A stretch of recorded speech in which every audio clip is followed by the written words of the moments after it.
Yeah, so we were using another billing software, and it was never fully implemented. We did the onboarding, and we just couldn't jump the hurdle with the deals that were complex. Were never fully set up in SaaS Optics Maxio correctly. So we hung on to our RevRec file and kept updating that. And the invoicing, it was getting us the basics of what we needed to do to invoice customers, but it's still, that was never set up exactly the way that we wanted it. The integration from HubSpot to SaaS Optics was clunky, and it required me being walked through what the customer needed because it was not going into the software correctly. Did you have to spend time with the sales team on every deal then, or how did that work? Yes, we spent time with every invoice that went out.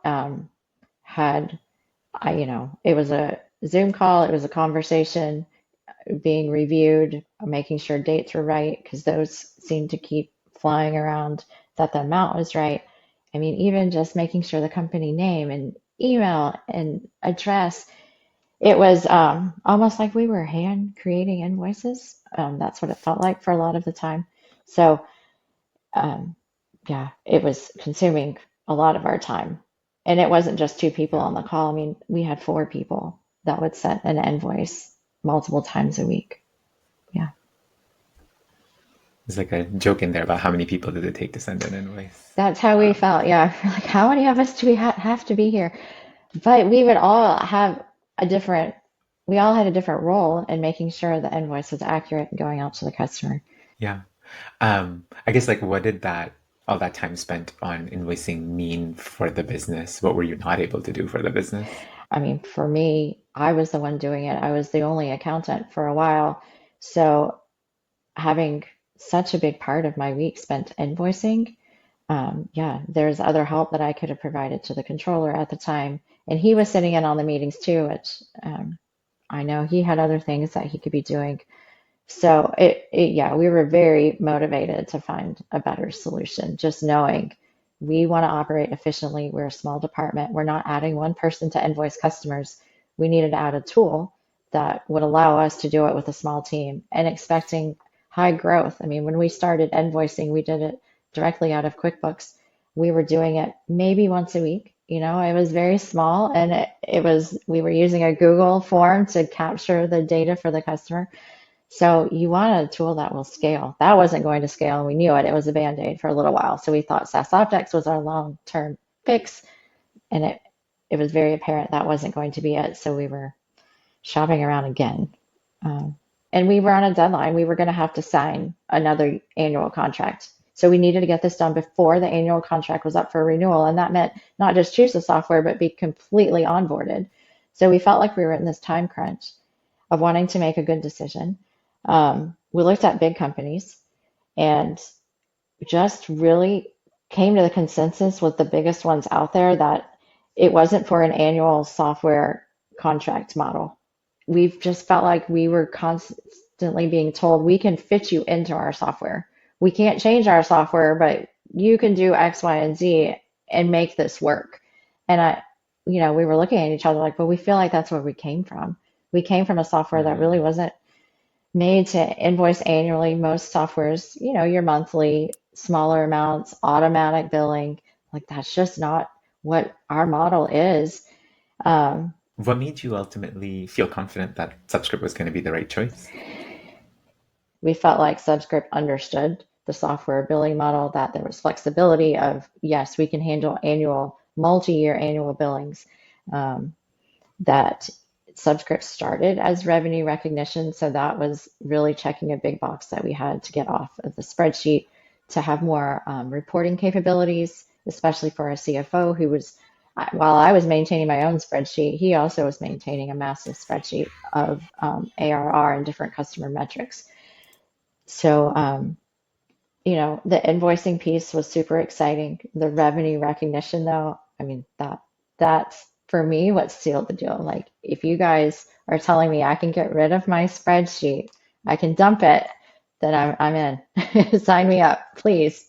How much time would you say your team is saving per month I, or per week? I think, we've gained somewhere between 6 and 10 hours a month back from invoicing. I've gained somewhere between 4 and 6 hours, some months 8, but 4 to 6 hours a month of revenue recognition. And and that's just per month. But I just had to prepare a schedule of sales by state. And before I was manipulating data from multiple systems that wasn't matching. Um, I was able to do it in Subscript. I really think it was like 15 minutes. It was so fast. Export your customers, export your revenue, do a lookup, get the address for the customer to match, what the revenue we recognized in the month was.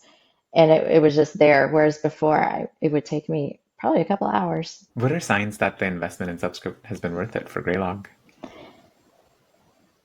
Um, we're being able to use the full software.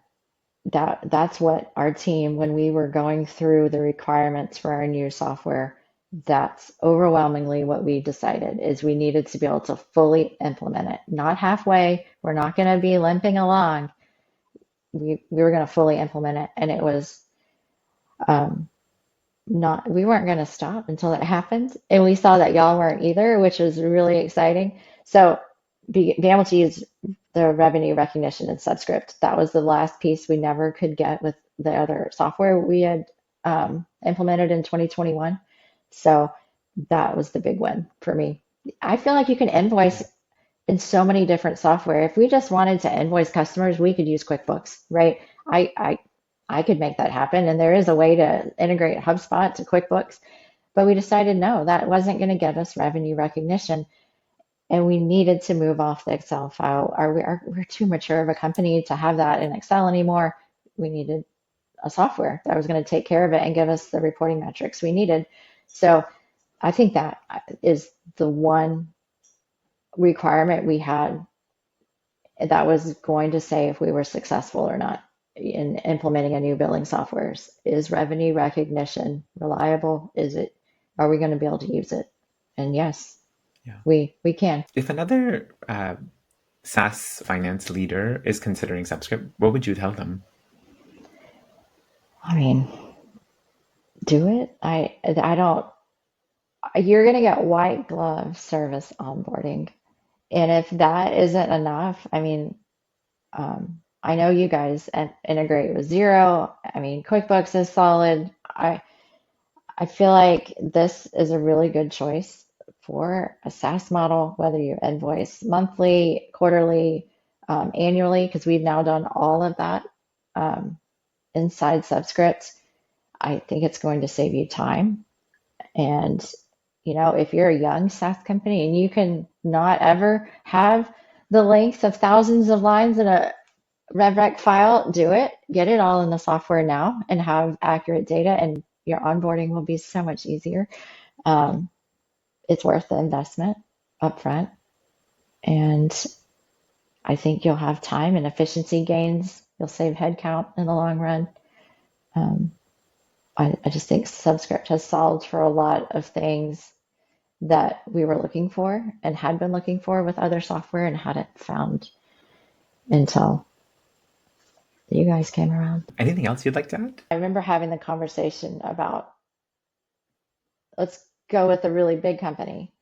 Let's go with the medium size or the smaller company. And I just remember having this feeling of, I say we go with Subscript. That was my vote because I believe the customer service that we got, or I thought we were going to receive in onboarding, was going to make the difference.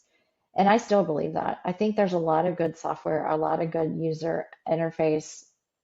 I think you can invoice out of so many different types of software set up a little differently. They look a little different.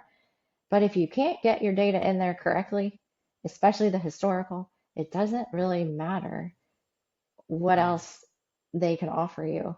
And I could tell from the early conversations we were having that Subscript was a little different in the customer service that you guys are trying to provide. And I think that was a good gut feeling, and I'm glad I wasn't the only one on our team, obviously, but we had that gut feeling that you guys were going to be with us till the end of onboarding and listen, to all of our feedback. Even you recently, right? You helped me with revenue recognition and the journal entry. So even now, haven't been pushed aside. And like, Graylog, I've had enough. Move on, please. Um, so just the support that we receive, I think, is just hands down what makes us confident that Subscript was the best choice for us.